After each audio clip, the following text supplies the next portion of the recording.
नमस्कार दर्शक बंधु, आज आपण एक छुटिया वास्तु टिप्स हूँ जदि आपण पाखरे सब बेले धनर अभाव देखा देउछि बा आपण घरे सब बेले टंकार अभाव देखा देउछि ताहले आपण जो घरे टंका जो बाक्स रे रखुचंती बा जो आलमीरा रे टंका रखुचंती से बाक्स किंबा आलमीरा रो मुह को आपण उत्तर दिग को बुलाई दियंतु।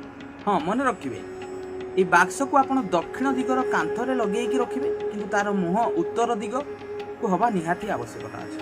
देखिए एमती हेले आपनकर बाक्स रु केबे भी धन सरीब ना एवं ता सहित आपण आउ एक काम करि परिबे। आपण प्रत्येक दिन गाधेई सारी महालक्ष्मी गायत्री को यथाशक्ति जते थर पारिबे जप करन।